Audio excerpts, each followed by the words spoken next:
पार्वती को पतिव्रत धर्म का उपदेश। ब्रह्मा जी बोले, हे मुनि श्रेष्ठ नारद, जब शैलराज हिमालय और देवी मैना से आज्ञा लेकर भगवान शिव सभी देवताओं और ऋषि मुनियों सहित अन्य देवगणों व शिवगणों को साथ लेकर उस स्थान से बाहर चले गए, तब सप्त ऋषियों ने कहा कि हे शैलराज, अपनी पुत्री को शीघ्र ही भगवान शिव के साथ भेजने की कृपा करें। यह सुनकर हिमालय बहुत व्याकुल हो गए। उन्होंने देवी मैना से पार्वती को भेजने के लिए कहा। देवी मैना ने वैदिक रीति का पालन करते हुए अपनी पुत्री का सुंदर वस्त्रों और आभूषणों से श्रृंगार किया। उस समय मैना ने एक ब्राह्मण पत्नी को बुलाकर पतिव्रत धर्म की शिक्षा देने के लिए कहा। ब्राह्मण पत्नी ने वहां आकर पार्वती को शिक्षा देते हुए कहा, हे पार्वती, इस सुंदर संसार में नारी विशेष पूजनीय मानी जाती है। जो स्त्रियां पतिव्रत का पालन करती हैं वे धन्य हैं। वे दोनों कुलों को पवित्र करती हैं। उनके दर्शन मात्र से पाप नष्ट हो जाते हैं। जो पति को साक्षात ईश्वर मानकर उसकी सेवा शुश्रूषा करती है, वे स्त्रियां इस लोक में आनंद प्राप्त कर सद्गति को प्राप्त करती हैं और अपने दोनों कुलों को तार देती हैं। सावित्री, लोपामुद्रा, अरुंधति, शांडिली, शत्रुपा, अनसुईया, लक्ष्मी, सुगंधा, सती, संज्ञा, सुमति, श्रद्धा, मैना और स्वाहा आदि नारियां साध्वी कहलाती हैं। वे अपने पातिव्रत धर्म के कारण ब्रह्मा, विष्णु और शिव की भी पूजनीय हैं। इसलिए स्त्री को सदैव अपने पति की आज्ञा का पालन करना चाहिए। पतिव्रता स्त्री पति के भोजन कर लेने के बाद ही भोजन करे। जब तक वह खड़ा हो, खुद भी न बैठे, पति के सो जाने के बाद ही सोए और उसके उठने से पहले उठ जाए। क्रोधित होने पर या अत्यधिक प्रसन्नता होने पर भी अपने पति का नाम न ले। पति के बुलाने पर सभी कामों को छोड़कर पति के पास चली जाएं। उसकी हर आज्ञा को अपना धर्म मानकर उसका पालन करें। कभी यह प्रवेश द्वार पर खड़ी न हो, बिना किसी कार्य के किसी के घर न जाएं और जाने पर बिना कहे कदापि न बैठें। अपने घर की वस्तुएं किसी को न दें।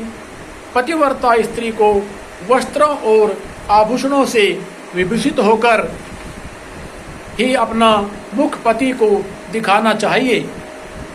जब पति घर से बाहर या परदेश गया हो तो उन दिनों में पतिव्रता स्त्री को सजना संवरना नहीं चाहिए।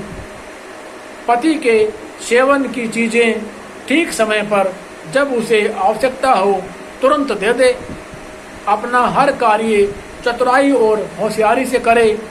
अपने पति की हर आज्ञा का पालन करना ही पतिव्रता स्त्री का परम धर्म होता है। पति की आज्ञा के लिए बिना पत्नी को कहीं भी नहीं जाना चाहिए, यहाँ तक कि तीर्थ स्थान जैसे पुण्य स्थलों पर भी नहीं। पति के चरणों को धोकर उसको पीने से ही पत्नी का तीर्थ स्नान पूरा हो जाता है।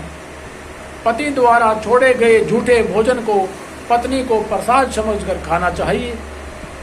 देवता, पितरों, अतिथियों या भिखारियों को भोजन का भाग देकर ही भोजन करना चाहिए। व्रत तथा उपवास रखने से पूर्व पति की आज्ञा अवश्य लें, अन्यथा व्रत का पुण्य नहीं मिलता। किसी चीज को पाने के लिए अपने पति से झगड़ा कदापि न करें। सुख से आराम पूर्वक बैठे हुए या सोते समय पति को कभी भी न उठाएं। यदि पति किसी बात के कारण दुखी हो, धनहीन हो, बीमार हो या वृद्ध हो गया हो तो उसका परित्याग न करें।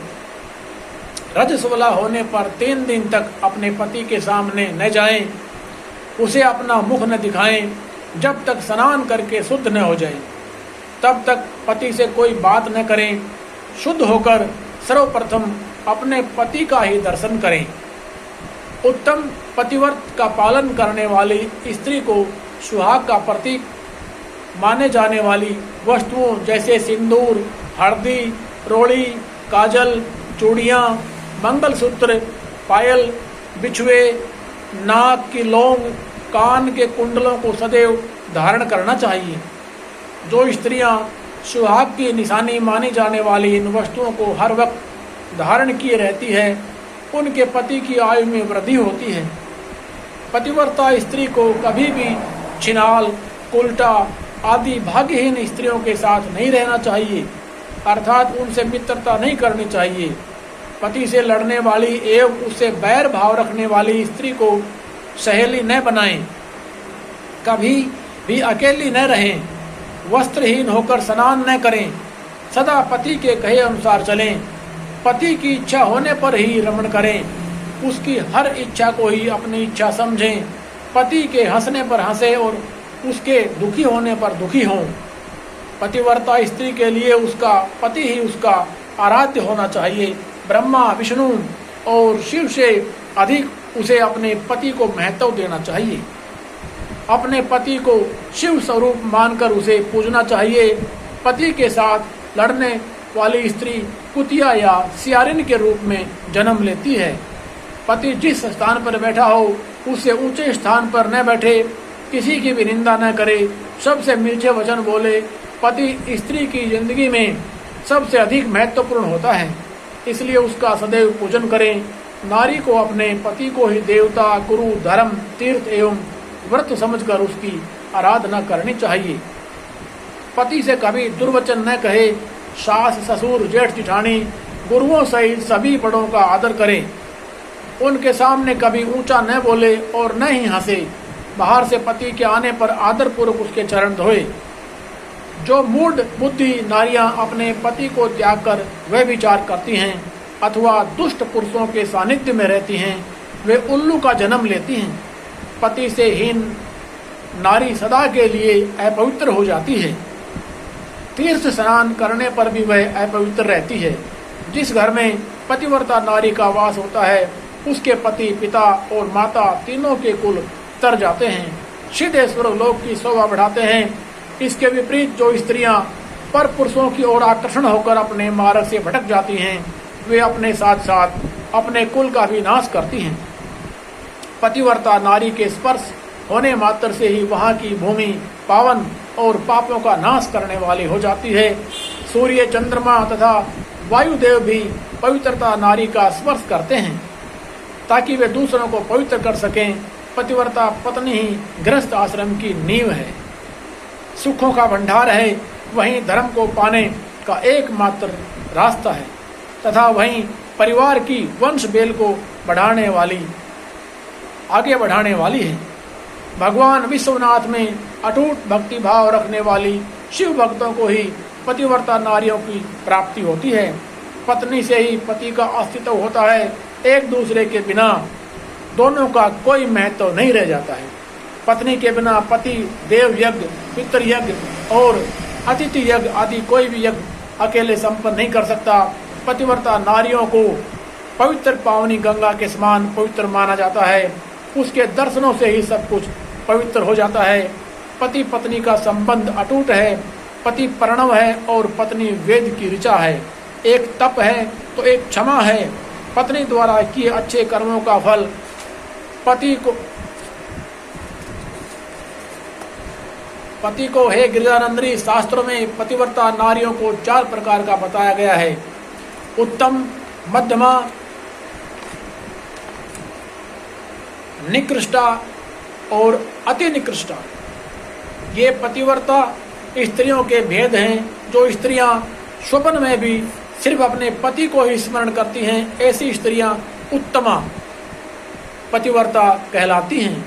जो स्त्रियां प्रत्येक पुरुष को पिता, भाई एवं पुत्र के रूप में देखती हैं, वह मध्यमा पतिव्रता कहलाती हैं। जिसके मन में धर्म और लोक लाज का भय रहता है और इस कारण वह सदैव धर्म का पालन करती है, वह निकृष्टा पतिव्रता कहलाती है। जो स्त्री अपने पति से डरकर या कुल के बदनाम होने के डर से वह विचार से दूर रहती है, वह स्त्री अति निकृष्टा पतिव्रता कहलाती है। ये चारों प्रकार की पतिव्रता स्त्रियां पावन, पवित्र और समस्त पापों का नाश करने वाली कही जाती हैं। मुनि अत्रि की पत्नी अनसुईया ने अपने पतिव्रत के प्रभाव से त्रिदेवों ब्रह्मा, विष्णु और शिव को शिशु बना दिया था। यही नहीं, उन्होंने मरे हुए एक ब्राह्मण को अपने सतीत्व के बल से जीवित कर दिया था। हे गिरजानंदिनी, मैंने पतिव्रता स्त्री की सभी विशेषताएं और गुण तुम्हें बता दिए हैं। अब आप इसी के अनुरूप ही आचरण किया करें। अपने पति की हर आज्ञा को सर्वोपरि मानकर उसका पालन करें। पति को खुश रखने से ही सभी मनोवांछित फलों की प्राप्ति होती है। आप तो जगदम्बा का रूप हैं और आपके पति तो साक्षात भगवान शिव हैं। आपको ये सब पता कर कोई लाभ नहीं है, क्योंकि आप तो ये सब जानती ही हैं और इसका उत्तम पालन भी करेंगी। आपके विषय में तो सोचकर ही स्त्रियां पवित्र एवं पतिव्रत धर्म का पालन करने वाली हो जाती हैं। इसलिए मुझे अधिक कुछ कहने की कोई आवश्यकता नहीं है। मुझे विश्वास है कि आप उत्तम पतिव्रत धर्म का पालन करके संसार की अन्य स्त्रियों के समक्ष उदाहरण प्रस्तुत करेंगी। ऐसा कहकर वह ब्राह्मण पत्नी चुप हो गई। उनसे पतिव्रत धर्म का उपदेश सुनकर देवी पार्वती ने बहुत हर्ष का अनुभव किया। उन्होंने दोनों हाथ जोड़कर ब्राह्मण पत्नी को नमस्कार किया तथा उत्तम धर्म के विषय में ज्ञान देने के लिए उनका धन्यवाद दिया। देवी पार्वती ने अपने आचरण से सभी उपस्थित परिजनों को शिक्षा दी कि भले ही कोई कितना भी जानकार क्यों न हो, उसे अपनी परंपराओं का आदरपूर्वक पालन करना चाहिए। जो अहंकार के कारण लोक धर्म का परित्याग करता है, उसका अपयश होता है तथा वह अपनी संतानों को पथभ्रष्ट करता है। मंगलम भगवान विष्णु मंगलम गरुड़ध्वजे मंगलम पार्वती नाथाय सर्व मंगल मांगले।